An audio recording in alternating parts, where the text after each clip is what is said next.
ছুরিতে আঘাত করে আরেকজন বান্দার টাকাকে হাইজ্যাক করে নিয়ে যায় নিজের ছেলে মেয়েকে খাওয়ানোর জন্য। তখন রব ডাক দিয়ে বলে, ও আমার বান্দা, তোকে না আমি শ্রেষ্ঠ বানিয়েছি, তোকে না আমি সবার চাইতে দামি বানিয়েছি, তোকে না আমি আকল দিয়েছি, তোকে না আমি জ্ঞান দিয়েছি, তুই এই 2 নম্বরই করলি কেন? সে বান্দা বলে, আল্লাহ, আমার পরিবারের খাবার নাই, সে খাবারের জন্য আমি পাগল হয়ে আজকে এই কাজটা করেছি। রব বলে যে, তোর পরিবারের দায়িত্ব তো তোর উপর দেওয়া হয় নাই, আমার প্রত্যেকটা বান্দার রিজিকের দায়িত্ব আমি আল্লাহ নিয়ে রেখেছি। সুবহানাল্লাহ। এই পৃথিবীতে যত অশান্তির কারণ, এই অশান্তির কারণের পিছনে কি গরু ছাগল দায়ী, নাকি বাঘ সিংহ দায়ী, নাকি আমরা মানুষ দায়ী?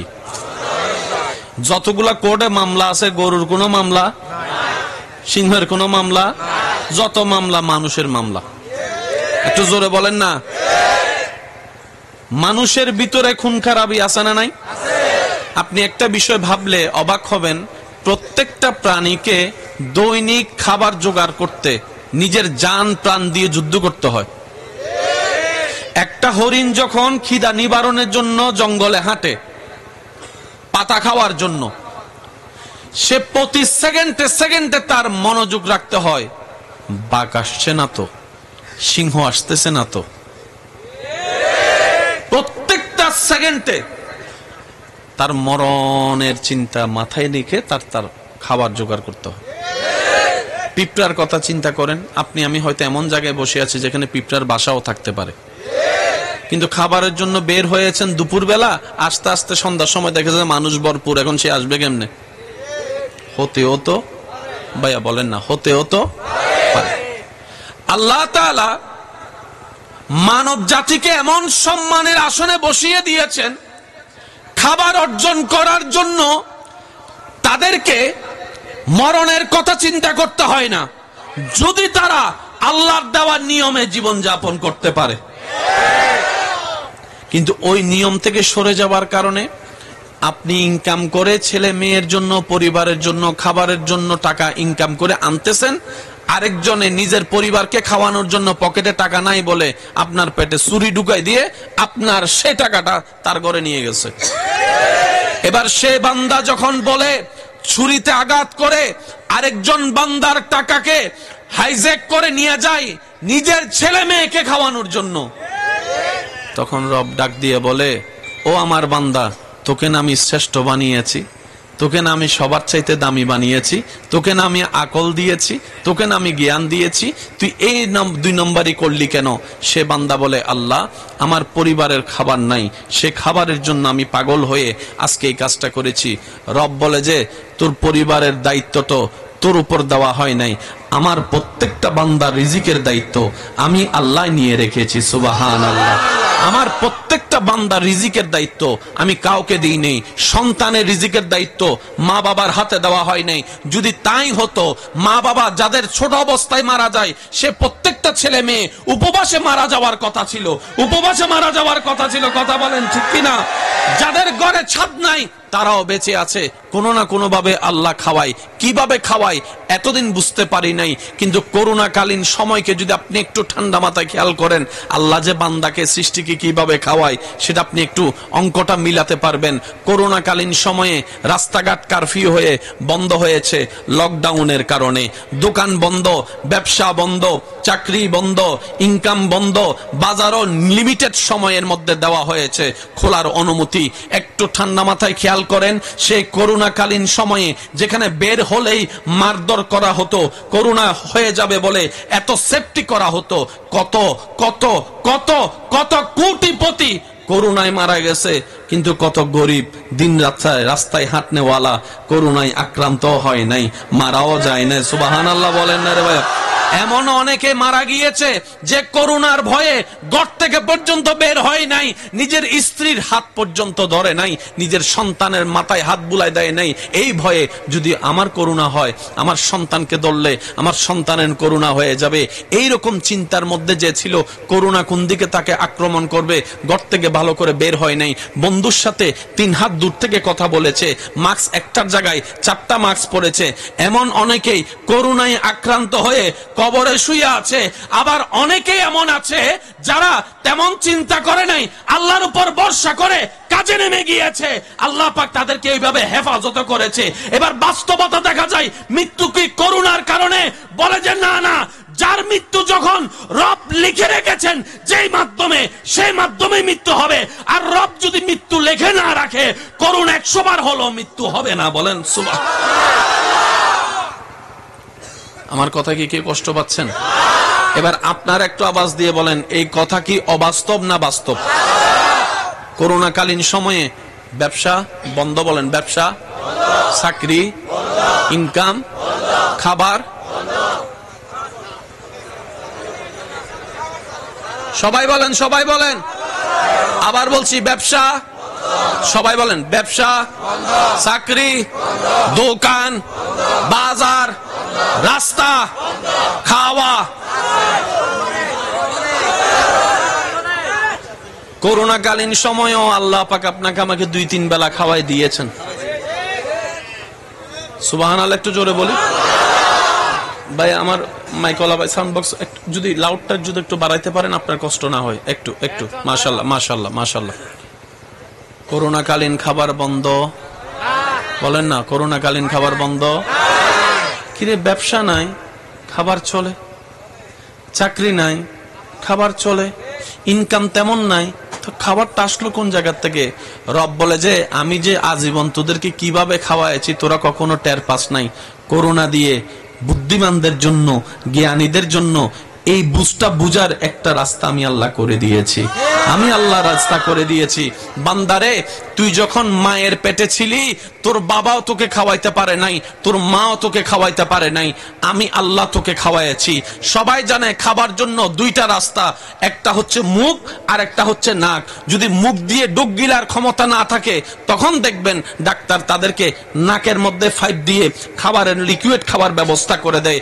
রব বলে যে বান্দা, তোর মুখ দিয়েও খাওয়াই নাই, মায়ের পেটে থাকা অবস্থায় নাক দিয়েও খাওয়াই নাই, আমি আল্লাহ তোকে নাবিকে দিয়ে খাওয়াইছি, নাবির মাধ্যমে খাওয়াইছি। আর একটু জোরে বলেন না সুবহানাল্লাহ। তোকে আমি নাবির মাধ্যমে দিয়ে খাওয়াইছি। সেজন্য জন্মের পরে মার সাথে সে নারীর সম্বন্ধ, নাবিটা কাটতে হয়। নাবিটা যখন কাটে বাচ্চা ওয়া করে কান্না করা শুরু করে দেয়, বাচ্চা স্বীকার করে দেয় আমার আল্লাহ আমাকে পাঠিয়েছেন। ওই দিন থেকে তার মুখে খাওয়া শুরু। নাবিক যতক্ষণ কাটে না ততক্ষণ মুখে খাওয়া শুরু হওয়ার সুযোগ নাই। নাবিক কাটলো, মুখ খোলা।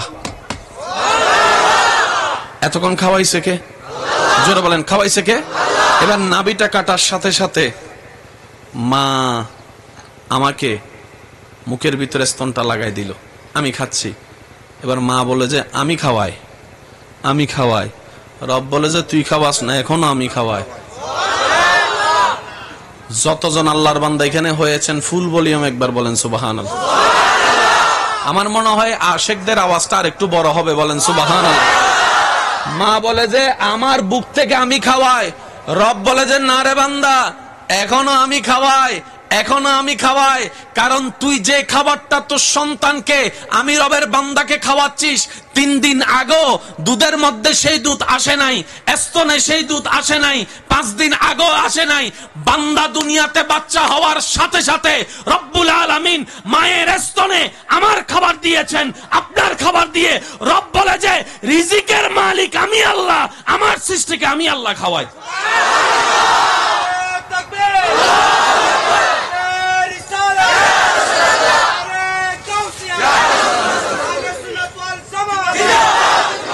মোহাব্বতের আওয়াজ একবার বলেন মারহাবা।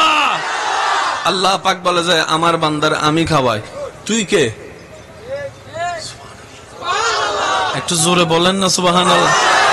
রব বলে যে মার পেটও আমি খাওয়াইছি, আসার পরও আমি খাওয়াচ্ছি। কয় বছর দুধ বলেন না? বাচ্চার দুধ খাওয়াও শেষ, অটোমেটিক আম্মার বুক থেকে দুধও আর হানিয়েন বয়রা আল্লাহ ইকে সুবহানাল্লাহ নু নিয়ায়াত আল্লাহ। বাচ্চার দুধ খাওয়াও শেষ, মার দুধও কমতে আসে, কমতে আসে, কমতে আসে। হঠাৎ করে আম্মার বুক থেকে দুধ উদাও হয়ে যায়। আবার অপেক্ষা করে কখন আরেকটা সন্তান পেটে আসবে। 6 মাস 7 মাস 8 মাস 9 মাস হবে, বাচ্চা ডেলিভারি হবে, অটোমেটিক কুদরতিভাবে আবারও দুধ চলে আসে, আবারও দুধ চলে আসে। এবার সন্তান, আমি জন্ম হওয়ার পরে, আপনি জন্ম হওয়ার পরে ডাক্তারে আপনাকে আমাকে কোলে নিয়ে আমাদের বাবাকে বলল, বুঝার জন্য বলা, আপনার সন্তানকে যদি ভালোভাবে বাঁচাতে চান, সুস্থ রাখতে চান, এমন কিছু খাবার তাকে এখন দিতে হবে যে খাবারের মধ্যে কোনো ফরমালিন থাকবে না, কোনো 2 নাম্বারই থাকবে না, কোনো কমতি থাকবে না, পটাশিয়াম ভালো থাকবে, ক্যালসিয়াম ভালো থাকবে, ভেজাল থাকবে না, 2 নাম্বারই থাকবে না, 1000 গুণে ভরপুর এমন একটা খাবার লাগবে যে খাবারের মধ্যে কোনোদিন মেশিন লাগে নাই, কোনোদিন হাত লাগে নাই, এমন পরিষ্কার খাবার লাগবে যেখানে বিন্দু পরিমাণ বাচ্চার জন্য কষ্টকর হবে না, পেটের মধ্যে বদহজমি হবে না, শরীরের মধ্যে এফেক্ট করবে না, এমন খাবার নিয়ে আসো। ডাক্তারের কথা শুনে আপনার আমার বাবা সারা বিশ্ব ভ্রমণ করে আপনার আমার জন্য খাবার আনতে পারে নাই, কারণ এত নিটিন পরিষ্কার খাবার পৃথিবীর কোথাও নাই। রব বলে যে বাচ্চার মার বুকের দিকে তাকা, আমি খাবার পৌঁছাই দিছে। আর সিডে একটা হতা হয় ইবে নতা একটু হয় না হয় না হয় না সময় যেতে হয় কেন জোরো জম পরিবে কেন তাড়াতাড়ি হয় না। ইবে যদি নতা একটু হয় না, ইবে বড়াই হনে আছে না, এখানে জোর হম আছে না, দেখে না, দেখেন না, উনে না, উনেন না, উনিব না, দিত পারে না, কেন জোর হনে দিত পারে না, দিত পারে না, খালি তারে না, খাবার তারে না, আল্লাহ আছে না, আর টেনশন কি? টেনশন করে কারা? রব বলে যে যার আমার উপর ভরসা করার মতো ভরসা নাই, টেনশন তার।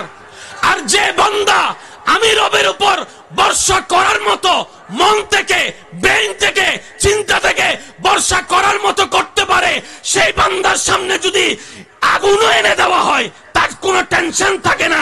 ইব্রাহিম নবীর মতো আগুনও পড়ে যেতে পারে হাসি মুখে। সুবহান। টেনশন কার? যার ওনার উপর ভরসা নাই। আচ্ছা, আমি এখানে আপনাদের কষ্ট নিয়েন না, এখানে অনেক প্রবাসী ভাই আছে, নাই মনে আপনাদের? এমনও প্রবাসী ভাই আছে ভিসা চলে আসছে, তাড়াতাড়ি যেতে বলছে, টিকিটের টাকা নাই, ছিল না,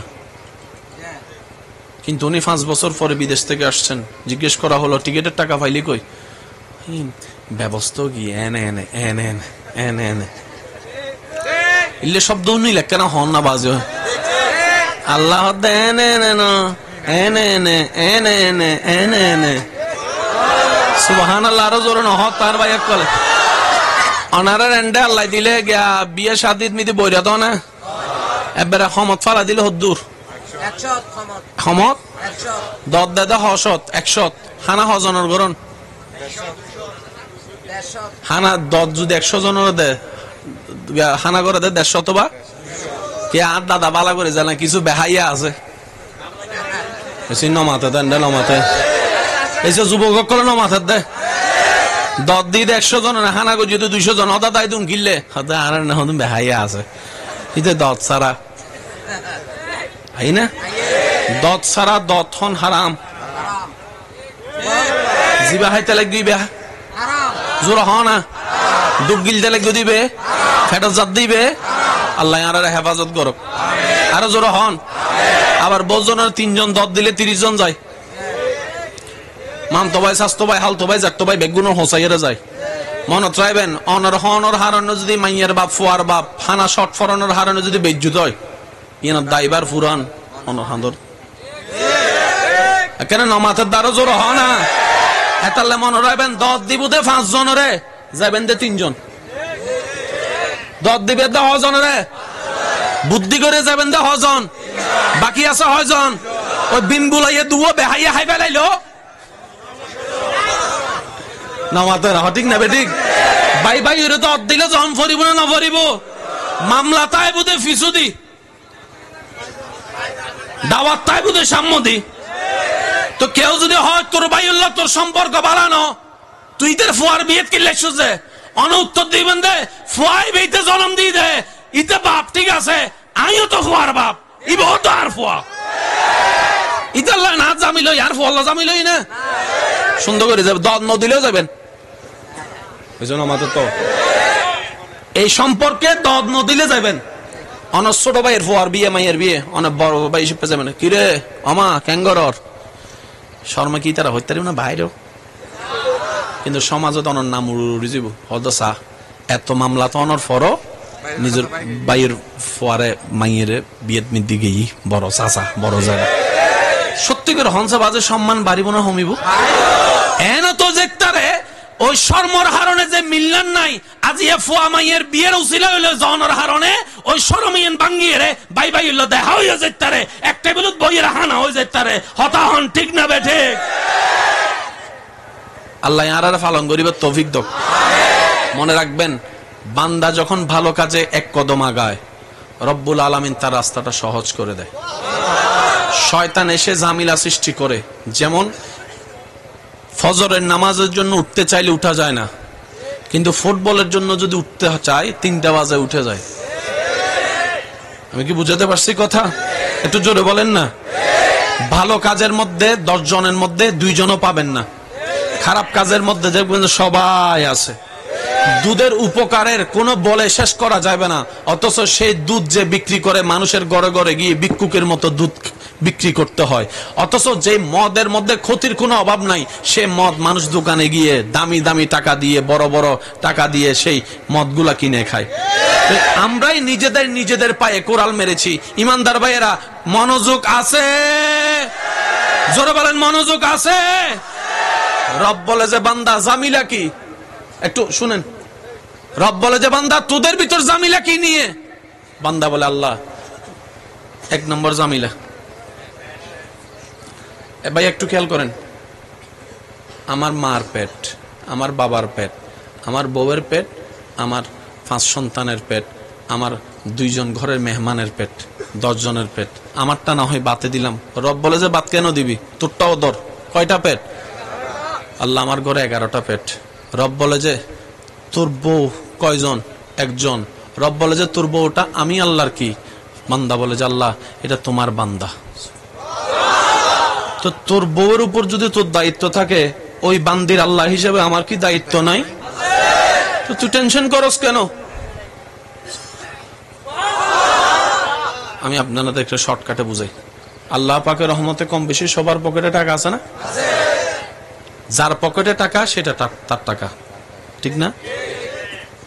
কিন্তু সব টাকা আপনার না, অন্যের রিজিক আল্লাহ আপনার পকেটে রেখেছেন। এটা কিভাবে বুঝবেন? সকালবেলা যখন হবে ওই নান রুটি আনতে হবে, তো ঘরের মা বলবে, বউয়ে বলবে ও আদর্শ নান রুটি আনম পরিব তো টিয়া দাও না। আপনি টাকাটা দিলেন, 10 জনের নান রুটির টাকা আল্লাহ আপনার পকেটে দিয়ে রেখেছেন। শুনি নাই আরো জোরে। আপনার পকেটে যা আছে সব আপনার নয়, অন্য জনের রিজিক আল্লাহ আপনার পকেটে দিয়েছেন। ওই বান্দাদেরকে খাওয়ানোর জন্য আল্লাহ আপনাকে সেই টাকাটা ইনকামের মতো রাস্তা সহজ করে ব্যবস্থা করে দিয়েছেন। এবার বলেন রিজিকের মালিক কে? আওয়াজ হয় না, আরো জোরে বলেন রিজিকের মালিক কে? তিনি শুনে কি শুনে না? দেখে কি দেখে না? দিতে পারে কি পারে না? সাহায্য করতে পারে কি পারে না? খাবার দিতে পারে কি পারে না? সে আল্লাহ বলছেন ওয়ামাই ইয়াত্তাকিল্লাহ ইয়াজআল লাহু মাখরাজান ওয়া ইয়ারযুকুহু মিন হাইসু লা ইয়াহতাসিব। আমি রবের বান্দার ভিতরে যে বান্দা আমি রবের উপর চোখ মন উজাড় করে বিশ্বাস রাখবে, আমি আল্লাহর উপর ভরসা রাখবে, যার মন বলবে বাঁচার কোনো উপায় নাই, চোখ বলবে বাঁচার কোনো রাস্তা নাই, ব্রেন বলবে গর্ত থেকে উঠার মতো কোনো উপায় নাই, তখন তার ওই বান্দার ঈমান বলবে কিচ্ছু নাই, আমি জানি আমার আল্লাহ তো আছে, আমার আল্লাহ তো আছে, আমার আল্লাহ আছে, আমার আল্লাহ যেভাবে করে খুশি আমি বান্দা সেভাবে কবুল করে খুশি, আমার আল্লাহ আমাকে যেভাবে রেখে খুশি হবে আমি বান্দা সেভাবে থেকে খুশি হব। এই কথা যে বলবে আমি আল্লাহ তার সাথে ওয়াদা করলাম, আমি খালিক, আমি মালিক, আমি ইন্নাল্লাহা আলা কুল্লি শাইইন কাদির, আমি সমস্ত ক্ষমতার অধিকারী আমি আল্লাহ আমার বান্দার সাথে ওয়াদা করছি, ওয়ামান ইয়াত্তাকিল্লাহ ইয়াজআল লাহু মাখরাজান, চোখ বলবে বাঁচার রাস্তা নাই, সেখান থেকেও বাঁচার রাস্তা আমি আল্লাহ করে দিব, আমি আল্লাহ করে দিব। শুধু তাই নয়, ওয়ায়ারযুকহু মিন হাইসু লা ইয়াহতাসিব, এমন এমন জায়গা থেকে রিজিকের ব্যবস্থা আমি আল্লাহ তার জন্য করে দিব, সে রিজিক নিতে থাকবে আর ভাবতে থাকবে এগুলো আসলো কোত্থেকে, পাইলাম কিভাবে। ওই আল্লাহ আছে? ভাই একটু সবাই বলেন না, ওই আল্লাহ আছে?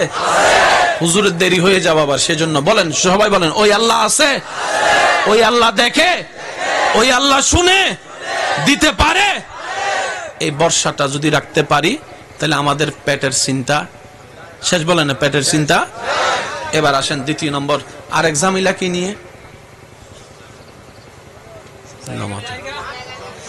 জমি জমি এরি কি কি লইয়ে রে, এই জিনিসটা একটু বোঝার দরকার আছে। যারা জমি নিয়ে ঝগড়া করছে কবরে চলে গেছে, আজকে মামলা থেকে গেছে ওনারা কবরে। বা একটু জোরে বলেন না। আচ্ছা, এই জায়গা জমি নিয়ে ঝগড়া করে কাল কি লাভ হয়েছে? আমাকে 10টা মানুষ দেখান। লস কি হয়েছে দেখেন, লস দেখেন, লস দেখেন। টেনশন বেড়ে গেছে, কালাচুল সাদা হয়ে গেছে, জুতার তলা ক্ষয়ে গেছে, টাকা যা ছিল মূল টাকা, ভাই বলেন না, সম্পর্ক, সম্পর্ক জোরে বলেন, সম্পর্ক চতুর্দিক দিয়ে ক্ষতি। লাভ কি হয়েছে জানেন? ঠিক। এবার এই অঙ্কটা যদি আমরা বুঝতে পারি, কাহিনী শেষ। লাভ চান না লস চান? 5 টাকা কম দিয়েছেন, 7 টাকা লাভ, বাহ ব্যবসা লাভ হয়েছে। 5 টাকা কম দিয়েছেন, 3 টাকা লস, লাভ না লস? আর যদি 5 টাকা কম দিয়ে 500 টাকা পান, অর্থাৎ তাড়াতাড়ি যা ব্যবসায় যা। এই ব্যবসা হচ্ছে আল্লাহর সাথে ব্যবসা। মনোযোগ আছে আপনাদের? এবার আসেন, এই জায়গার মালিককে আল্লাহ কি করলেন? আপনারা 4 ভাইকে এই জায়গাটা দিলেন। এ ধর, বড় মেয়ে 2 নম্বর, 3 নম্বর, 4 নম্বর ল। আমি আল্লাহ মালিক, আমি, তুই বারাতিয়া। এবার এই জায়গাটাকে 4 ভাগ করেন, 5 5 5 5 20। এবার বড় ভাই কি করছে? একটু পাওয়ার টাওয়ার আছে, টাকা টাকা আছে। বড় ভাই কি করছে? দেওয়াল তোলার সময় ওই ছোট ভাই এর ফাঁসের ভিতরে ঢুকে গেছে 2। তাহলে এখন ছোট ভাই হয়েছে কত? বড় ভাই হয়েছে কত? এবার সে ভাই ওর নামে মামলা দিছে। মামলা দেওয়া অবস্থায় বয়স ছিল 21 বছর। মামলার রায় হইতে হইতে ছোট ভাই কবরে। বুঝাইতে পারি না মনে কথা, আরেকটু জোরে বলেন। এখানে আরেকটা কথা অ্যাড করি, আপনি যেভাবে মামলা চালাচ্ছেন, যারা মামলা আছে আমি সবার মনোযোগ চাচ্ছি, আপনি যেভাবে পরিশ্রম করে এখান থেকে সেখান থেকে টাকা ব্যবস্থা করে মামলা আপনি যে আন্তরিকতার সাথে চালাচ্ছেন, আপনি আজকে মারা গেলে আপনার ছেলে মেয়ে কি এই মামলা চালাতে পারবে কিনা আপনি একটু ভেবে দেখবেন। না হয় সেই ছেলে মেয়ে মামলাও ফেলতে পারবে না, আপনারা গালি দিতেও 2 মিনিট দেরি করবে না। কেন? সে ইনকাম করে 20,000, মামলায় চলে যায় 15,000। সংসার চালাবে না, মামলা চালাবে। আর যদি সে মামলা না চালায়, মামলা নামাই ফেলে, আপনার ছেলে হিসেবে ওই যে আপনি 30 বছর মামলা চালাইছেন, লাভ কি হয়েছে? সেজন্য বলে একটু ঠান্ডা মাথায়, মুমিন বান্দা লসে থাকে না। সুবহানাল্লাহ বলি, মুমিন বান্দা লসে থাকে না। তা আপনারা তো সবাই জানেন, ব্যবসা থাকলে হবে না, ব্যবসার নিয়মও আছে, কৌশল আছে, ব্যবসা করতে জানতে হয়। তো সিডাং মেডিকেলের সামনে কতগুলা ফার্মেসির দোকান, তা গেটের সামনে যে দোকানদার আছে সেই দোকান না হয় চলে, 20-30 হাত দূরেও তো দোকান আছে, ওদেরও তো পরিবার আছে, ওরা তো দোকান দিয়েছে পরিবার চালানোর জন্য, ওরা কিভাবে চলে? মনে রাখবেন, রিজিকের মালিক আল্লাহ। 100টা দোকান যদি থাকে, 100টা দোকান যদি থাকে, আল্লাহ 500 জন কাস্টমারকে ওইভাবে ভাগ করে দেয়। সুবহানাল্লাহ। আপনারা মাঝে মধ্যে গাড়িতে করে কোথাও যাবার সময় হন্ডা টন্ডা মাঝে মধ্যে কোন একটা দোকান ভুক লাগিয়ে ওকে একটা খাই, ওর সামনে একটা দোকান দিয়ে দিয়েস, ওই দোকানদার জানেও না ওর কাছে যে আল্লাহ টাকা পাঠাচ্ছে আপনাকে দিয়ে। সুবহানাল্লাহ বলে না? এবার সেই দোকানদার মনে মনে বলে, আল্লাহ সারাদিন কিছুই বেচা হয় নাই। একটু বুঝবেন, আল্লাহ সারাদিন কিচ্ছু বেচা হয় নাই। এগুলো আপনি জানেন না, আপনি তো গাড়ি চালাচ্ছেন, আসতেছেন রাস্তা দিয়ে, আল্লাহ সারাদিন কিচ্ছু বেচা হয় নাই, বেচা ছাড়া যদি ঘরে যাই ছেলে মেয়ের জন্য খাবার কি নিয়ে যাব, আল্লাহ একটা ব্যবস্থা করো না। এদিকে আপনার খিদা লেগে গেছে, আপনারা গাড়িতে আছেন মনে করেন 5-6 জন, অথবা হোন্ডা আছে 10টা, এক বন্ধু তিয়েলে, এক বন্ধু দাঁড়াইলে সব বন্ধু দাঁড়াবে, হ্যাঁ? এবার সবাই মিলে নাম, হঠাৎ করে একটা দিল দরিয়া বন্ধু বলে যায়, যার যা মন চাই খাও, বিল আমি দিব। চিনেও না, জানেও না, দোকানদার দেখে যে তার সামনে কয়েকটা মোটরসাইকেল, কয়েকটা গাড়ি এসে দাঁড়াইছে, ভাই আপনার দোকানে কি কি আছে? ভাই ছোট দোকান এগুলো আছে। কয় আরেকজনে বলে যে আশেপাশে কোনো দোকান নাই, যা খাবি এখান থেকে খাই এলো, আগামী 1 মাইল পর্যন্ত কোনো দোকান পাবি না, কোনো দোকান পাবি না। সুবহানাল্লাহ বলে না? এবার একজনে বলে যে চাচা 2টা কলা দেন, সাথে একটা বন দেন। 2টা কলা একটা বন খাওয়ার পরে বলে যে না আর একটু যাবে মনে হয়, চাচা বন আর একটা লাগান, বন আর একটা লাগান। একজনে বলে চাচা একটা জুস দেন, একজনে বলে যে চাচা একটা পাউরুটি দেন, একজনে বলে যে বিস্কিট দেন, একজনে বলে যে এটা দেন, একজনে বলে যে সেটা দেন। দিয়ে দিয়ে নেওয়ার পরে আরেকজনে বলে যে রাস্তায় খিদে লাগলে খাবি কি, মাঝখানে দোকান নাই, আবার কিছু লো। নিতে নিতে 3-4 হাজার টাকার বাজার করে ফেলছে।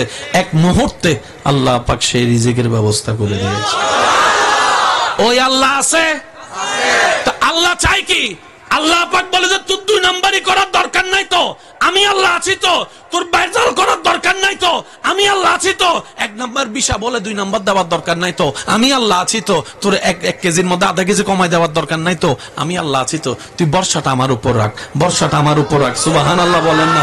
বর্ষাটা আমার উপর রাখ। আমি কি ইউনুস নবীকে মাছের পেটে খাবার ব্যবস্থা করি নাই? আমি আল্লাহ কি ইউনুস নবীকে মাছের পেটে নিঃশ্বাসের ব্যবস্থা করি নাই? আমি কি ইব্রাহিম নবী সে আগুনকে জান্নাতের ফুলের বাগান আমি কি বানাই দিই নাই? ও আমার বান্দা, তোর টেনশন কেন? 2 নাম্বারই করার দরকার নাই।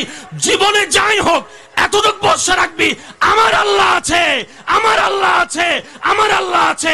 হাসবুনাল্লাহ, রব বলে যে বলে তার জন্য আমি আল্লাহ আছি। আমি আল্লাহ আমার বান্দাকে কখনো মাথা নিচু করতে দিন, আমি আল্লাহ তাকে সাহায্য করতে।